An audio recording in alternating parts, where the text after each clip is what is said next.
Shalom jemaat yang terkasih dalam Kristus Yesus Tuhan kita. Salam jumpa dalam program Tuhan adalah Gembalaku. Saudara, hari ini kita memasuki pasal 15 dari kitab Amsal. Sebuah pasal yang kaya akan hikmat praktis, terutama dalam hal perkataan dan hati. Dua ayat pertama ini membawa kita langsung kepada inti pergumulan hidup sehari-hari dari setiap kita.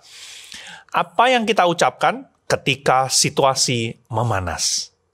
Mari kita membaca dari Amsal 15 ayat yang pertama dan kedua. Jawaban yang lemah lembut meredakan kegeraman, tetapi perkataan yang pedas membangkitkan marah. Lidah orang bijak mengeluarkan pengetahuan, tetapi mulut orang bebal mencurahkan kebodohan. Saudara, bayangkan seseorang yang baru saja dimarahi di tempat kerjanya karena sebuah kesalahan kecil. Ia merasa tidak dihargai, lalu ia pulang dan ia melihat ada piring kotor di dapur. Ia langsung membentak anaknya yang belum mencuci piring-piring itu.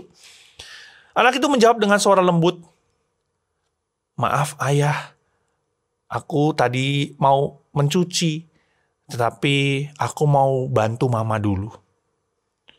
Saudara-saudara, kalau kita menerima perkataan yang seperti itu, anak kita berkata dengan lembut, atau mungkin pasangan kita menjawab dengan lembut, bagaimana kemarahan kita? Mungkin kemarahan kita akan mereda. Kenapa? Karena kata-kata yang lembut punya kuasa menenangkan. Sebaliknya, kalau si anak atau mungkin pasangan kita menjawab, "Kenapa sih selalu marah terus?" Apa yang terjadi? Mungkin kita jadi tambah marah, tambah kesel, tambah jengkel, nada kita tambah naik, dan akhirnya menjadi pertengkaran keributan. Inilah yang dikatakan oleh Amsal. Jawaban yang lemah lembut meredakan kegeraman. Ayat ini tidak sedang berbicara soal nada bicara semata, tetapi juga sikap hati kita di balik kata-kata kita. Kata lemah lembut bukan berarti lemah ya saudara-saudara, tetapi lemah lembut ini kuat di dalam pengendalian diri. Kita memiliki pengendalian diri yang sangat baik. Hanya orang yang hatinya tenang dan bijak yang bisa menahan diri untuk apa? Tidak membalas dengan nada tinggi ketika mungkin dia disakiti, ketika dia merasa direndahkan. Perkataan yang pedas bukan hanya soal volume suara, tetapi juga niat hati dan makna tersembunyi di balik kata-katanya. Kata yang sarkas, yang sinis, atau menjatuhkan bisa menyulut emosi yang lebih besar. Dalam sebuah relasi yang rapuh, satu kata saja itu cukup untuk meruntuhkan kepercayaan. Hikmat dari Amsal ini menyadarkan kita, bukan argumen terbaik yang bisa menenangkan hati seseorang, tetapi respon yang tepat.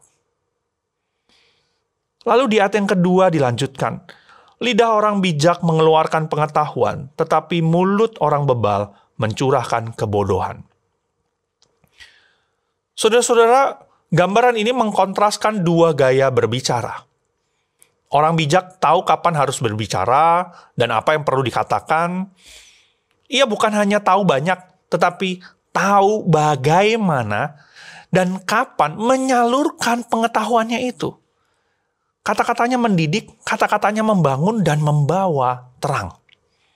Tetapi bagaimana dengan orang bebal? Orang bebal menurut Amsal ini seperti membuka keran tanpa saringan. Ia mencurahkan isi hatinya tanpa pertimbangan, tanpa memikirkannya dengan baik. Mencurahkan kebodohan artinya ia tidak menyaring, ia tidak menimbang, dan seringkali apa yang dicurahkan itu menyakiti. Orang bijak berbicara untuk memberikan kehidupan. Orang bebal berbicara karena dorongan hati tanpa kendali. Dan ini yang dikatakan bahwa hikmat bukan hanya apa yang kita tahu, tetapi bagaimana kita mengucapkannya. Karena kata-kata itu punya kuasa yang besar untuk menghidupkan atau untuk menghancurkan. Karena itu mari kita bertanya kepada diri kita saat ini. Bagaimana saya merespon ketika emosi terpancing? Apakah saya memberikan jawaban yang mendamaikan atau justru menambah api? Apakah lidah saya dipakai untuk membangun atau justru mencurahkan kebodohan yang tidak terkendali? Karena itu mintalah kepada Tuhan supaya perkataan kita itu dibentuk oleh roh hikmat. Supaya setiap kata-kata kita itu menjadi berkat. Saudara, di dalam dunia yang semakin bising dan penuh dengan pertengkaran, Tuhan memanggil kita bukan untuk berteriak lebih keras, tetapi untuk berbicara dengan kasih, ketenangan, dan hikmat. Karena dalam setiap jawaban yang lembut, kita sedang meredakan badai. Dan dalam setiap kata-kata yang bijak, kita sedang menyalurkan kehidupan. Lidah yang dikendalikan Tuhan bisa mengubah suasana dan menyentuh hati yang keras. Mari kita bersatu dalam doa. Ya Tuhan, tolonglah setiap kami, untuk kami bisa mengendalikan apa yang kami katakan. Ampuni kami Tuhan, mungkin selama ini kami dengan kata-kata kami menyakiti orang lain. Kami sebagai orang tua menyakiti anak-anak kami. Kami sebagai anak kami menyakiti orang tua kami. Kami sebagai pasangan kami menyakiti pasangan kami. Ampuni kami Tuhan. Dan biarlah Tuhan yang menolong kami boleh mengendalikan lidah kami. Sehingga apa yang kami katakan bukan menghancurkan orang lain, tetapi boleh membangun mereka. Saat kami berkata-kata, kami bukan menambah badai itu tambah besar, tetapi kami boleh meredakan badai itu. Tolong kami Tuhan, untuk setiap kami boleh menjadi orang-orang yang lemah lembut, orang-orang yang mampu mengendalikan diri kami.